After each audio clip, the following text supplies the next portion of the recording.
Chapter 23. Wolfbrother. From the start, Perrin knew the journey to Camelin was going to be far from comfortable, beginning with Egwene's insistence that they take turns riding Bella. They did not know how far it was, she said, but it was too far for her to be the only one who rode. Her jaw firmed, and her eyes stared at him unblinking. "I'm too big to ride Bella," he said. "I'm used to walking, and I'd rather." "And I'm not used to walking?" Egwene said sharply. "That isn't what I'm the only one who's supposed to get saddle sore, is that it? And when you walk till your feet are ready to fall off, you'll expect me to look after you." "Let it be," he breathed when she looked like going on.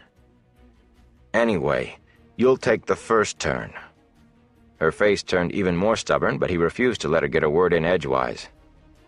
"If you won't get in the saddle by yourself, I'll put you there." She gave him a startled look, and a small smile curved her lips. "In that case..."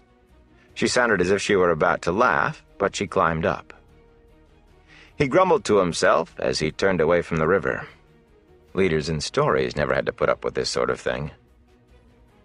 Egwene did insist on him taking his turns, and whenever he tried to avoid it, she bullied him into the saddle.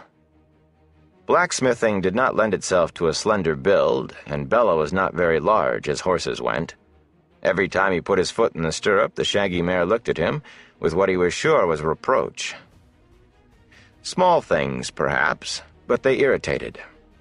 Soon he flinched whenever Egwene announced, "It's your turn, Perrin." In stories, leaders seldom flinched, and they were never bullied. But, he reflected, they never had to deal with Egwene either. There were only short rations of bread and cheese to begin with, and what there was gave out by the end of the first day. Perrin set snares along likely rabbit runs. They looked old, but it was worth a chance, while Egwene began laying a fire.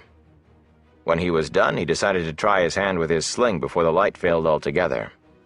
They had not seen a sign of anything at all alive, but, to his surprise, he jumped a scrawny rabbit almost at once.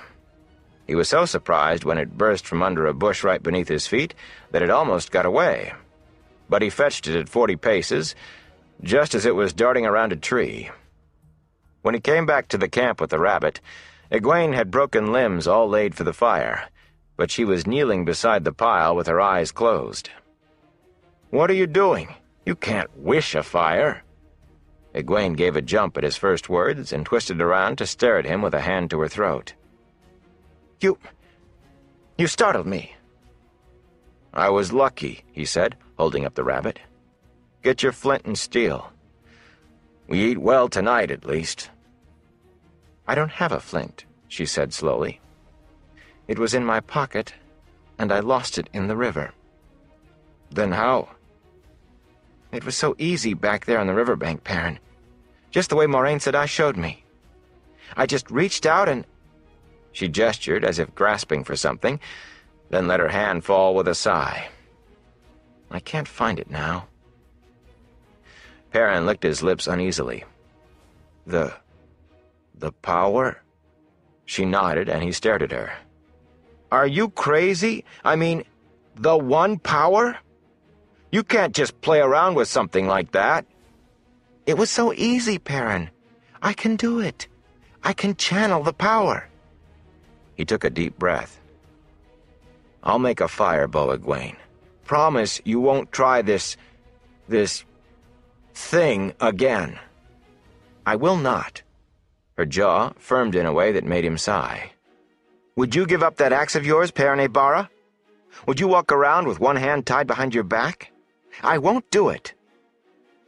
"I'll make the fire bow," he said wearily. "At least don't try it again tonight. Please?" She acquiesced grudgingly, and even after the rabbit was roasting on a spit over the flames, he had the feeling she felt she could have done it better. She would not give up trying either, every night, though the best she ever did was a trickle of smoke that vanished almost immediately. Her eyes dared him to say a word, and he wisely kept his mouth shut.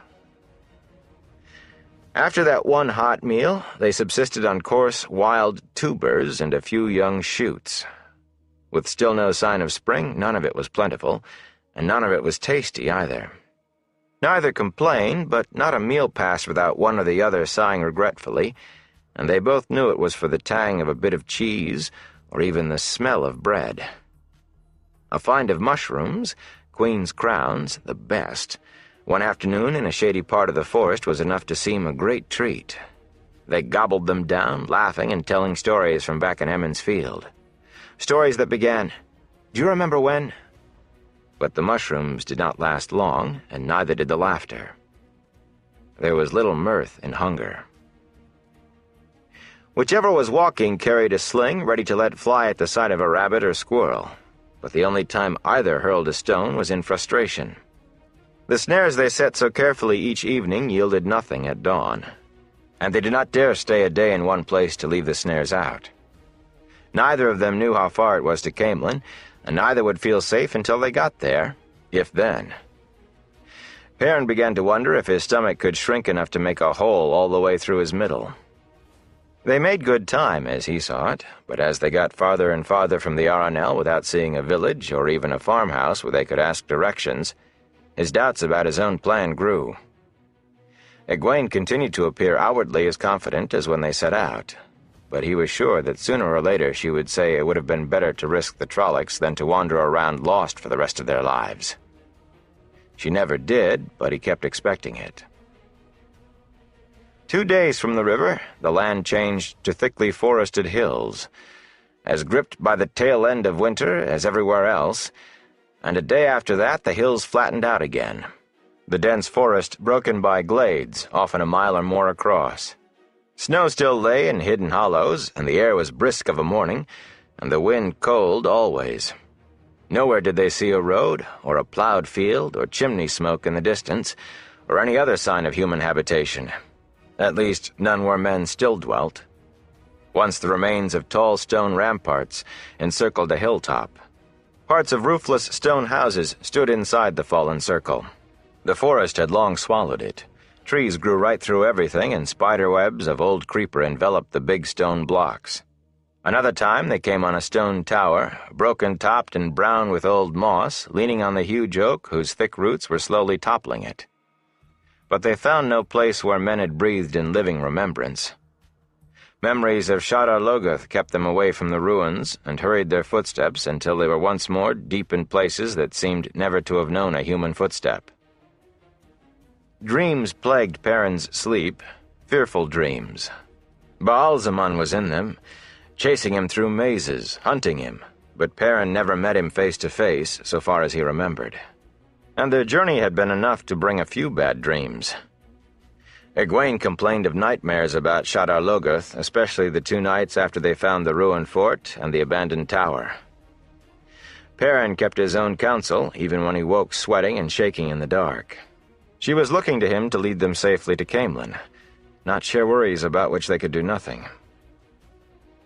He was walking at Bella's head, wondering if they would find anything to eat this evening, when he first caught the smell. The mare flared her nostrils and swung her head in the next moment. He seized her bridle before she could wick her. "That's smoke," Egwene said excitedly. She leaned forward in the saddle, drew a deep breath. "A cook fire! Somebody is roasting dinner. Rabbit." "Maybe," Perrin said cautiously, and her eager smile faded. He exchanged his sling for the wicked half-moon of the axe. His hands opened and closed uncertainly on the thick haft. It was a weapon, but neither his hidden practice behind the forge nor Lan's teaching had really prepared him to use it as one. Even the battle before Shadar Logoth was too vague in his mind to give him any confidence. He could never quite manage that void that Rand in the Water talked about either. Sunlight slanted through the trees behind them, and the forest was a still mass of dappled shadows. The faint smell of wood smoke drifted around them, tinged with the aroma of cooking meat. It could be rabbit, he thought, and his stomach grumbled. And it could be something else, he reminded himself. He looked at Egwene. She was watching him. There were responsibilities to being leader. "Wait here," he said softly. She frowned, but he cut her off as she opened her mouth. "And be quiet. We don't know who it is yet." She nodded. Reluctantly, but she did it. Perrin wondered why that did not work when he was trying to make her take his turn riding. Drawing a deep breath, he started for the source of the smoke. He had not spent as much time in the forests around Emmons Field as Rand or Matt, but still he had done his share of hunting rabbits. He crept from tree to tree without so much as snapping a twig. It was not long before he was peering around the bole of a tall oak with spreading serpentine limbs that bent to touch the ground, then rose again. Beyond lay a campfire, and a lean, sun-browned man was leaning against one of the limbs not far from the flames. At least he was not a Trolloc, but he was the strangest fellow Perrin had ever seen. For one thing, his clothes all seemed to be made from animal skins, with the fur still on. Even his boots and the odd, flat-topped round cap on his head. His cloak was a crazy quilt of rabbit and squirrel. His trousers appeared to be made from the long-haired hide of a brown and white goat. Gathered at the back of his neck with a cord, his graying brown hair hung to his waist. A thick beard fanned across half his chest. A long knife hung at his belt, almost a sword, and a bow and quiver stood propped against a limb close to hand. The man leaned back with his eyes closed, apparently asleep, but Perrin did not stir from his concealment. 6 sticks slanted over the fellow's fire, and on each stick a rabbit was skewered, roasted brown, and now and then dripping juice that hissed in the flames. The smell of them, so close, made his mouth water. "You done drooling?" The man opened one eye and cocked it at Perrin's hiding place. "You and your friend might as well sit and have a bite. I haven't seen you eat much the last couple of days." Perrin hesitated, then stood slowly, still gripping his axe tightly. "You've been watching me for 2 days?" The man chuckled deep in his throat. "Yes, I've been watching you. And that pretty girl. Pushes you around like a bantam rooster, doesn't she? Heard you mostly. The horse is the only one of you doesn't trample around loud enough to be heard 5 miles off. You going to ask her in? Or are you intending to eat all the rabbit yourself?" Perrin bristled. He knew he did not make much noise. You could not get close enough to a rabbit in the waterwood to fetch it with a sling if you made noise. But the smell of rabbit made him remember that Egwene was hungry too, not to mention waiting to discover if it was a Trolloc fire they had smelled. He slipped the haft of his axe through the belt loop and raised his voice. "Egwene, it's all right. It is rabbit." Offering his hand, he added in a more normal tone, "My name is Perrin Aybara." The man considered his hand before taking it awkwardly, as if unused to shaking hands. "I'm called Elias," he said, looking up. "Elias Machira." Perrin gasped and nearly dropped Elias's hand. The man's eyes were yellow, like bright, polished gold. Some memory tickled at the back of Perrin's mind, then fled. All he could think of right then was that all of the Trollocs' eyes he had seen had been almost black. Egwene appeared, cautiously leading Bella. She tied the mare's reins to one of the smaller branches of the yoke and made polite sounds when Perrin introduced her to Elias, but her eyes kept drifting to the rabbits. She did not seem to notice the man's eyes. When Elias motioned them to the food, she fell to with a will. Perrin hesitated only a minute longer before joining her. Elias waited silently while they ate. Perrin was so hungry he tore off pieces of meat so hot he had to juggle them from hand to hand before he could hold them in his mouth. Even Egwene showed little of her usual neatness. Greasy juice ran down her chin. Day faded into twilight before they began to slow down, moonless darkness closing in around the fire, and then Elias spoke. "What are you doing out here? There isn't a house inside 50 miles in any direction." "We're going to Camelin," Egwene said. "Perhaps you could—" Her eyes lifted coolly as Elias threw back his head and roared with laughter. Perrin stared at him, a rabbit leg half raised to his mouth. "Camelin!" Elias wheezed when he could talk again. The path you were following, the line you've taken the last 2 days, you'll pass 100 miles or more north of Camelin." "We were going to ask directions," Egwene said defensively. "We just haven't found any villages or farms yet." "And none you will," Elias said, chuckling. "The way you're going, you can travel all the way to the spine of the world without seeing another human. Of course, if you manage to climb the spine, it can be done, some places. You could find people in the Aiel Waste, but you wouldn't like it there. You'd broil by day and freeze by night and die of thirst any time. It takes an Aielman to find water in the Waste. And they don't like strangers much. No, not much, I'd say." He set off into another, more furious burst of laughter, this time actually rolling on the ground. "Not much at all," he managed. Perrin shifted uneasily. Are we eating with a madman? Egwene frowned, but she waited until Elias's mirth faded a little, then said, "Perhaps you could show us the way. You seem to know a good deal more about where places are than we do." Elias stopped laughing. Raising his head, he replaced his round fur cap, which had fallen off while he was rolling about, and stared at her from under lowered brows. "I don't much like people," he said in a flat voice. "Cities are full of people. I don't go near villages or even farms very often. Villagers, farmers, they don't like my friends. I wouldn't even have helped you if you hadn't been stumbling around as helpless and innocent as newborn cubs." "But at least you can tell us which way to go," she insisted. "If you direct us to the nearest village, even if it's 50 miles away, surely they'll give us directions to Camelin." "Be still," Elias said. "My friends are coming." Bella suddenly whinnied in fear and began jerking to pull her reins free. Perrin half rose as shapes appeared all around them in the darkening forest. Bella reared and twisted, screaming. "Quiet the mare," Elias said. "They won't hurt her. Or you, if you're still." 4 wolves stepped into the firelight, shaggy, waist-high forms, with jaws that could break a man's leg. As if the people were not there, they walked up to the fire and lay down between the humans. In the darkness among the trees, firelight reflected off the eyes of more wolves, on all sides. Yellow eyes, Perrin thought. Like Elias's. That was what he had been trying to remember.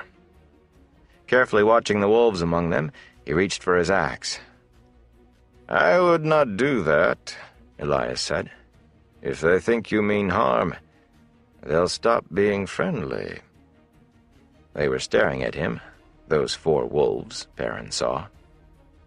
He had the feeling that all the wolves, those in the trees as well, were staring at him. It made his skin itch. Cautiously, he moved his hands away from the axe. He imagined he could feel the tension ease among the wolves. Slowly, he sat back down. His hands shook until he gripped his knees to stop them.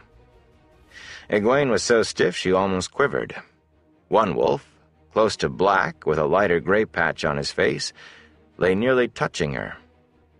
Bella had ceased her screaming and rearing. Instead, she stood trembling and shifting in an attempt to keep all of the wolves in view, kicking occasionally to show the wolves that she could, intending to sell her life dearly. The wolves seemed to ignore her and everyone else. Tongues lolling out of their mouths, they waited at their ease. "There," Elias said. "That's better." "Are they tame?" Egwene asked faintly, and hopefully, too. "They're pets?" Elias snorted. "Wolves don't tame, girl. Not even as well as men.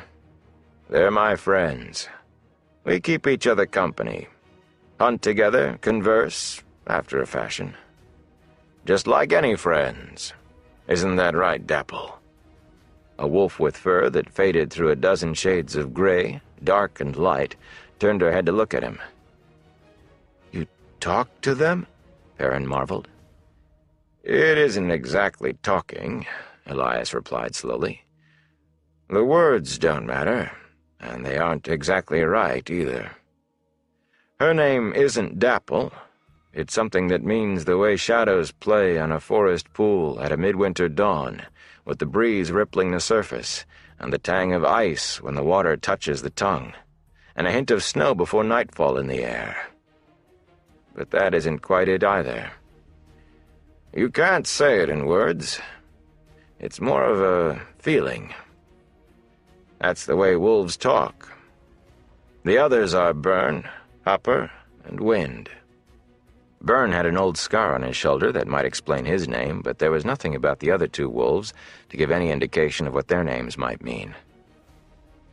For all the man's gruffness, Perrin thought Elias was pleased to have the chance to talk to another human. He seemed eager enough to do it, at least. Perrin eyed the wolf's teeth glistening in the firelight and thought it might be a good idea to keep him talking. How did you learn to talk to wolves, Elias?" "They found out," Elias replied. "I didn't. Not at first. That's always the way of it, I understand. The wolves find you, not you them. Some people thought me touched by the Dark One, because wolves started appearing wherever I went. I suppose I thought so too, sometimes. Most decent folk began to avoid me, and the ones who sought me out weren't the kind I wanted to know one way or another. Then I noticed there were times when the wolves seemed to know what I was thinking, to respond to what was in my head. That was the real beginning. They were curious about me. Wolves can sense people usually, but not like this. They were glad to find me. They say it's been a long time since they hunted with men. And when they say a long time, the feeling I get is like a cold wind howling all the way down from the first day." "I never heard of men hunting with wolves," Egwene said. Her voice was not entirely steady, but the fact that the wolves were just lying there seemed to give her heart. If Elias heard her, he gave no sign. "Wolves remember things differently from the way people do," he said. His strange eyes took on a faraway look, as if he were drifting off on the flow of memory himself. "Every wolf remembers the history of all wolves, or at least the shape of it. Like I said, it can't be put into words very well. They remember running down prey side by side with men. But it was so long ago that it's more like the shadow of a shadow than a memory." "That's very interesting," Egwene said, and Elias looked at her sharply. "No, I mean it. It is." She wet her lips. Could you teach us to talk to them?" Elias snorted again. "It can't be taught. Some can do it, some can't. They say he can." He pointed at Perrin. Perrin looked at Elias's finger as if it were a knife. He really is a madman. The wolves were staring at him again. He shifted uncomfortably. "You say you're going to Camelin," Elias said. "But that still doesn't explain what you're doing out here, days from anywhere." He tossed back his fur-patched cloak and lay down on his side, propped on one elbow and waiting expectantly. Perrin glanced at Egwene. Early on, they concocted a story for when they found people to explain where they were going without bringing them any trouble, without letting anyone know where they were really from or where they were really going, eventually. Who knew what careless word might reach a Fade's ear? They had worked on it every day, patching it together, honing out flaws. And they had decided Egwene was the one to tell it. She was better with words than he was, and she claimed she could always tell when he was lying by his face. Egwene began at once, smoothly. They were from the north, from Saldaea, from farms outside a tiny village. Neither of them had been more than 20 miles from home in their whole lives before this. But they had heard gleemen's stories and merchants' tales, and they wanted to see some of the world. Camelin and Ilion. The Sea of Storms, and maybe even the fabled islands of the sea folk. Perrin listened with satisfaction. Not even Tom Maryland could have made a better tale from the little they knew of the world outside the two rivers, or one better suited to their needs. From Soldaia, eh? Elias said when she was done. Perrin nodded. That's right. We thought about seeing Maraudon first. I'd surely like to see the king. But the capital city would be the first place our fathers would look. That was his part of it, to make it plain they had never been to Maraudon. That way no one would expect them to know anything about the city, just in case they ran into someone who really had been there. It was all a long way from Emond's Field and the events of Winter Night. Nobody hearing the tale would have any reason to think of Tar Valon or Aes Sedai. Quite a story, Elias nodded. Yes, quite a story. There's a few things wrong with it, but the main thing is, Dapple says it's all a lump of lies. Every last word. Lies! Egwene exclaimed. Why would we lie? The four wolves had not moved, but they no longer seemed to be just lying there around the fire. They crouched instead, and their yellow eyes watched the Emmonsfielders without blinking. Perrin did not say anything, but his hand strayed to the axe at his waist. The four wolves rose to their feet in one quick movement, and his hand froze. They made no sound, but the thick hackles on their necks stood erect. One of the wolves back under the trees raised a growling howl into the night.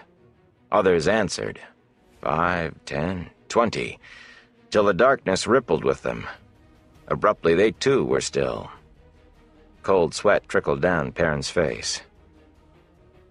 If you think... Egwene stopped to swallow. Despite the chill in the air, there was sweat on her face too. If you think we're lying, then you'll probably prefer that we make our own camp for the night away from yours. Ordinarily I would, girl.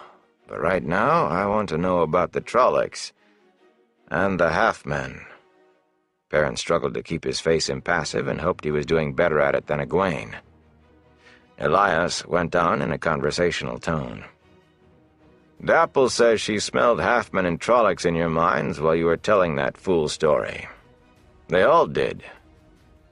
You're mixed up with Trollocs somehow, and the Eyeless.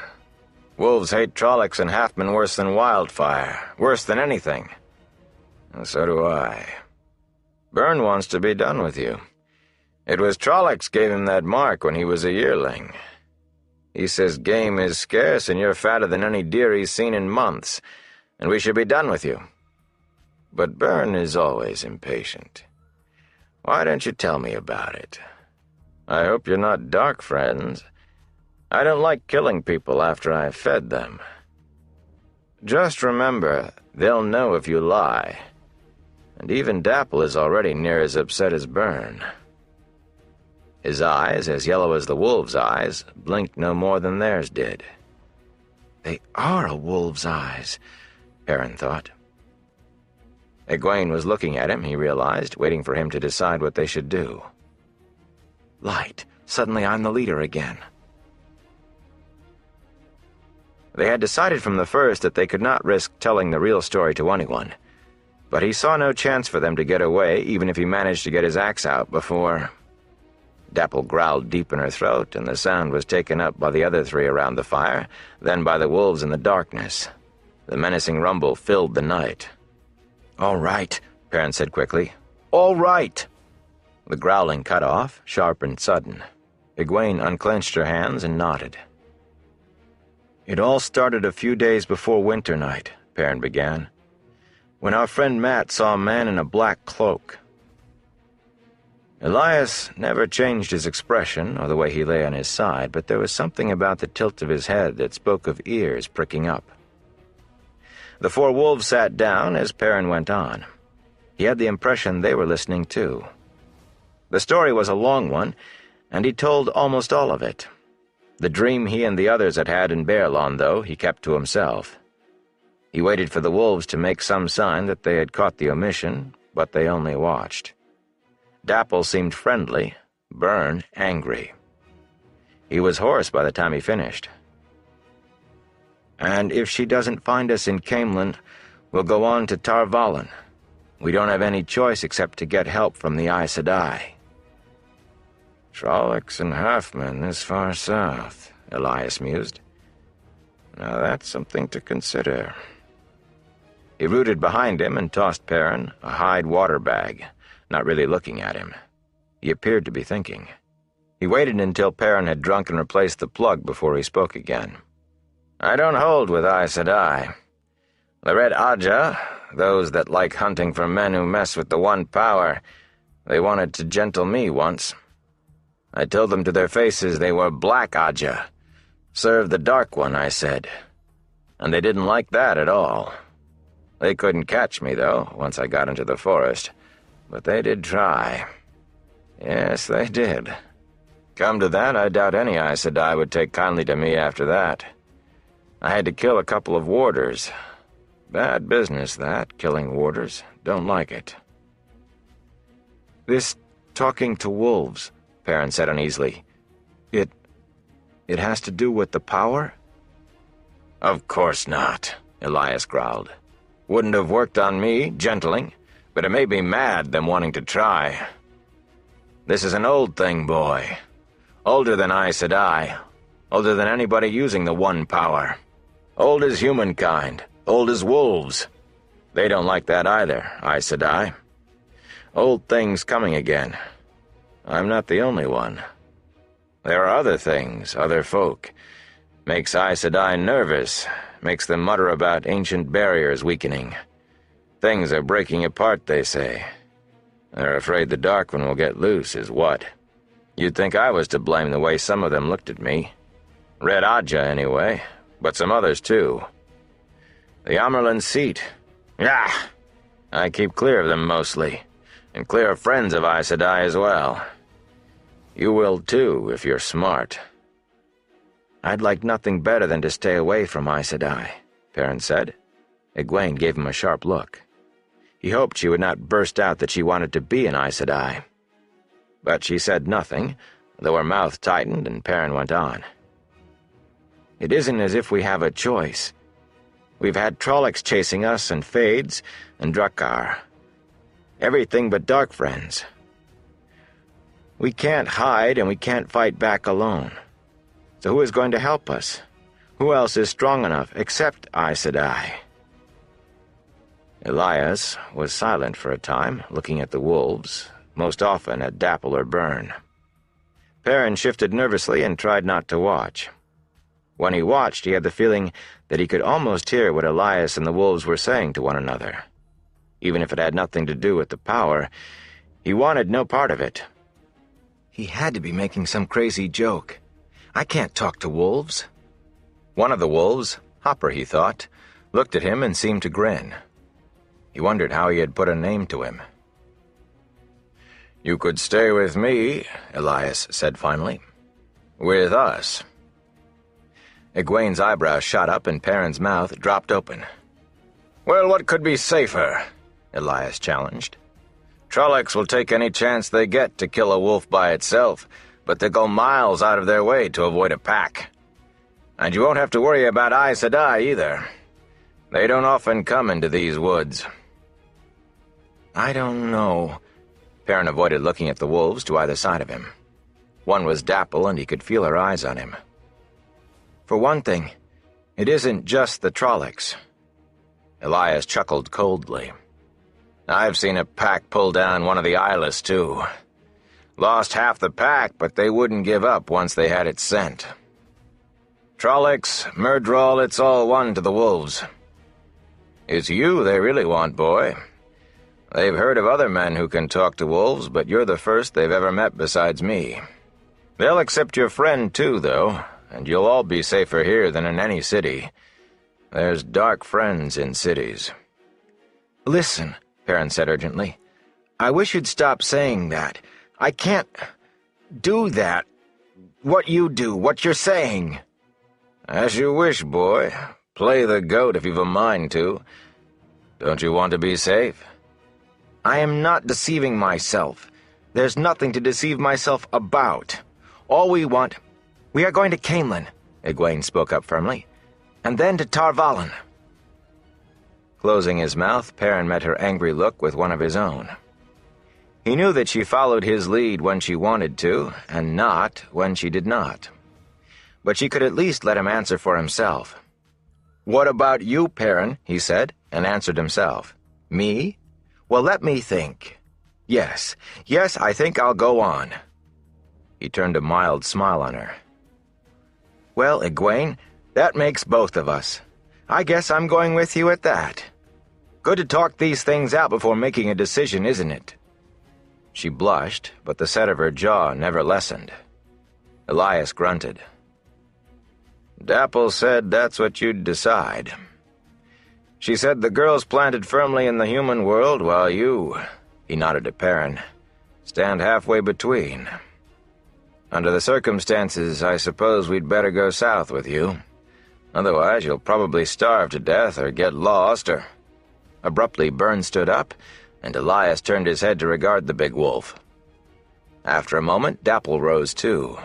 She moved closer to Elias so that she also was meeting Byrne's stare. The tableau was frozen for long minutes. Then Byrne whirled and vanished into the night.